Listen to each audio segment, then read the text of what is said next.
welcome to another lesson from Lesson Up Squad. Today we'll be continuing from previous week's lesson, which was the Notes to Financial Statement Part 2. So if you have not watched the first part, please go ahead and first watch the first part and then continue watching the second part. I'll link the video in the comments below. Today we will be learning how to understand the required, the profit and loss T account, and when to adjust with additional information and when not to adjust. Today we will be learning how to understand the required relating to a question of notes to financial statements. So how would you read the question and how to approach the question? So here you would see, firstly, I've got the required. The required, I've highlighted the important dates in the required as well as what is required from the question. So the question requires me to do an income statement, balance sheet, and notes. Another important thing to take notice of is what information have you been given to complete the task that you are asked to complete. In this case, we are given a trading account and a profit and loss account.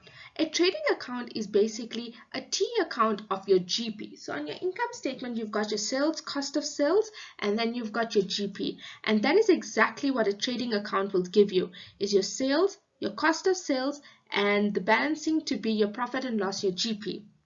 And that is what a trading account is. It is just calculating your gross profit, your GP. On the other hand, your profit and loss account is a T account of all the other accounts on your income statement. So basically it's just a summary in the form of a T account of all the elements on your income statement. So now once we've highlighted the important things, so you can see I've highlighted the date, what is required, and what I've been given, I am now ready to do my question. You will see in this question, unlike our previous week's questions, we've got a post-closing trial balance. Last week we had a pre-closing trial balance. This week we've got a post-closing trial balance. A post-closing trial balance means the adjustments have already been done to these amounts. So the adjustments that you see here have already been done to get to these amounts. These amounts are usually given so that you can now compile your notes, compile the movement of your notes. So remember, this is your closing balance and not your opening balance without adjustments. These are all adjusted amounts. So before doing the question, we'll always put down our format of the required. In this question, we required the income statement and the balance sheet. And you will see I have put a generic format of the balance sheet, a generic format of the income statement, so it helps me to think and also to be able to get guidance as to what I need to do next. You will see I've also put down the formats of my notes because the question also required me to do notes. So what that helps with is also once again as guidance and also not to forget that I need to do the notes. The format of the notes is very simple. It usually just is a heading and I would leave a couple of lines and put down the next note. Except for note number 3, which we discussed in the previous lesson, which is your fixed asset or tangible asset note.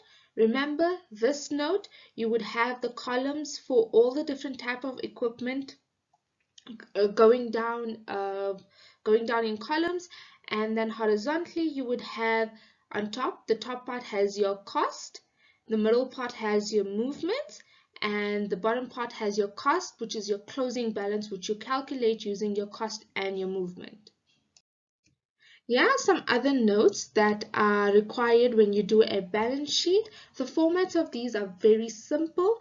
They just have a heading and you can leave a couple of lines before starting the next note. You would see the only different note that you have is your fixed asset note, or what you would know it as note 3. So let us now complete the question. The first part of the required was to complete the income statement. In my previous slide, we had already shown you the format of the income statement. Once you've written down the format of the income statement, in this required, it was very simple to do your income statement because all adjustments had been done. Remember, the required said that we had a post-adjusted trial balance, which means that all our adjustments were completed and we do not need to do any further adjustments to our trial balance. So hence, we can use the amounts the way it is. So all we had to do was to bring down our amounts from the trading account, the profit and loss account, which was basically the summary of our income statement, and we would now put down all the amounts in here.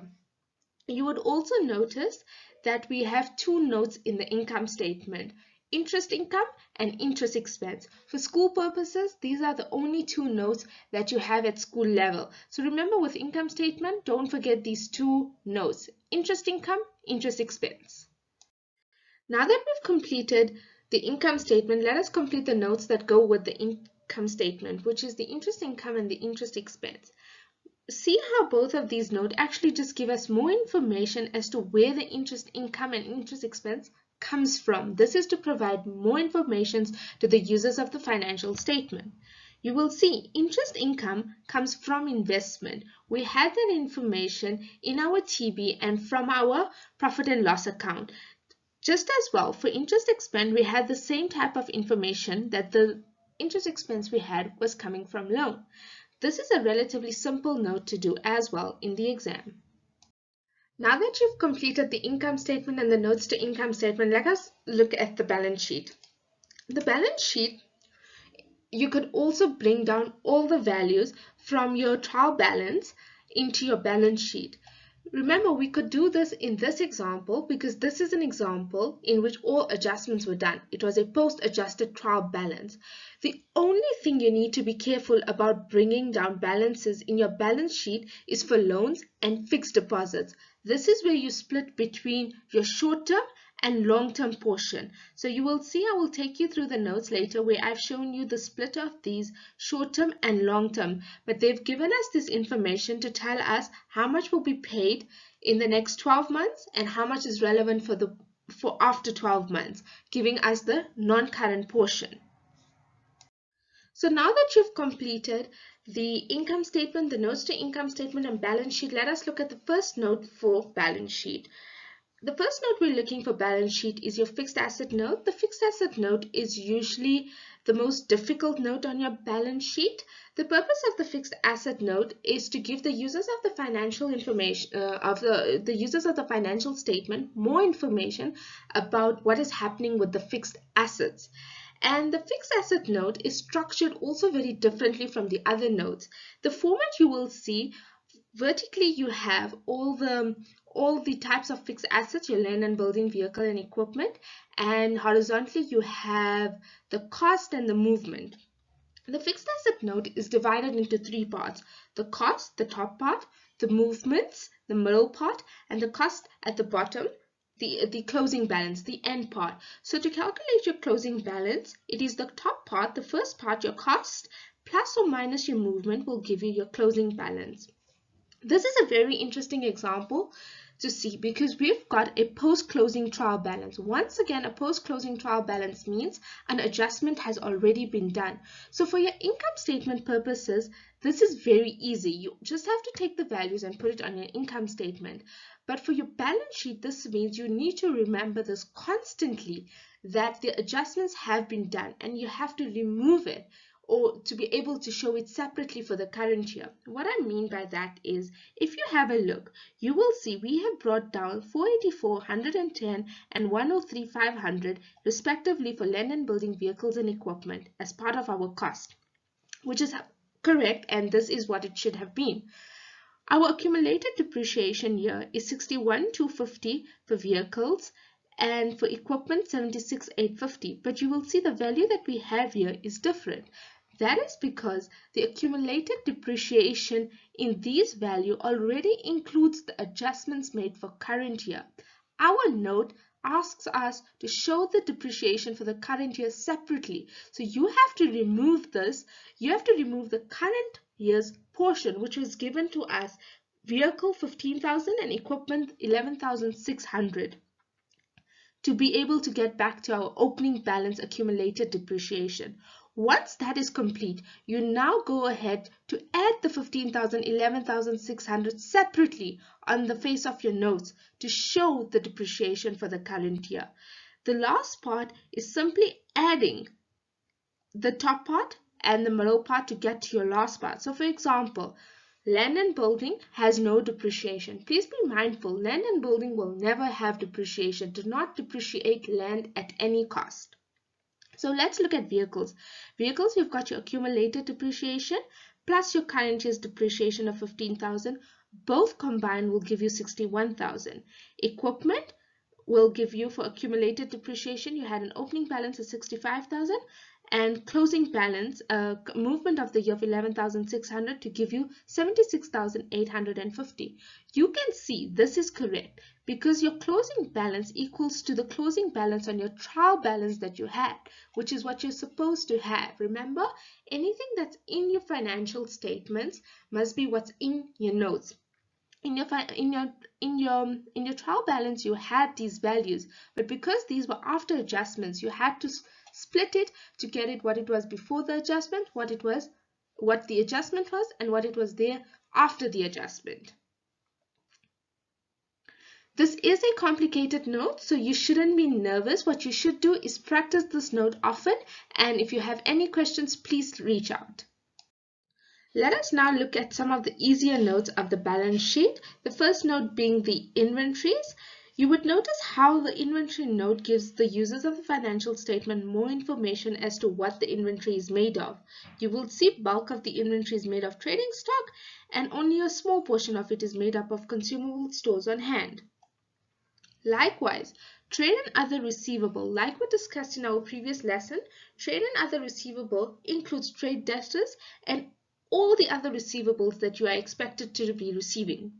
So in this case, you had trade debtors, prepaid expenses, accrued income, and that gives you your closing balance. This is the same closing balance that you would have on your balance sheet, as well as for inventory. This is the same closing balance you would have for inventory.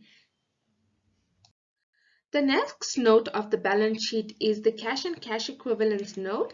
This is a relatively easy note. The only thing you need to be careful about is to always make sure that you include the short-term portion of your investment or your fixed deposit that's maturing within 12 months as part of your cash and cash equivalent note.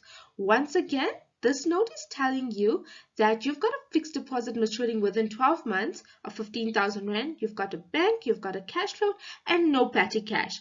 This value should agree to the value on your balance sheet. As a tip, when I am splitting a value for short-term and long-term, I like to add the short-term portion and the long-term portion to the respective notes immediately so that I do not forget. The next note that we're looking at is your capital note, and this note, like others, we've had the formula before. This note is probably your second difficult note on your balance sheet, and just be mindful that the example we have here was the post-adjusted trial balance, which means our trial balance already had adjustment. If it's a post-adjusted trial balance, that means the value on the trial balance needs to agree to our closing balance and our balance sheet. So you will see this 399,900 is what is our capital already on the trial balance. Now you have to explain to the users of the financial statement what the 399,900 is made of. Right? So in this example, we didn't have an opening balance. We've had the net profit from the year, which came from our profit and loss T account. There was no additional capital contributed. We were given additional information that our drawings was 122,250 for the year. You can use the formula that's given. What I prefer to use is a T account. As you would know, if you are unsure how to use a T account, please watch my YouTube video on how to debit and credit and you'll be good to go. Okay, so here you've got your capital account. You've got your balance carried down 399,900. You also know that your drawings would be a debit. So that is your 122,250. You've got your profit, which is, because it's a profit, it will go on the credit side of your capital, which would be 72,150. And your remaining balancing number would be 450, which is your opening balance. And this is how you would actually work out your opening balance and put it. So I would always use a T account because a T account helps you almost like a puzzle. It helps you to plug in all your numbers and find your missing number. And remember, in this example, you need to be very careful. This example had a trial balance that was already adjusted. That is why your value on your trial balance needs to equal to the value on your notes and your balance sheet. If this was a trial balance that was not adjusted, that would mean you would still be doing the adjustments. So that would become your opening balance, and you would then have your adjustments, and then you would calculate your closing balance.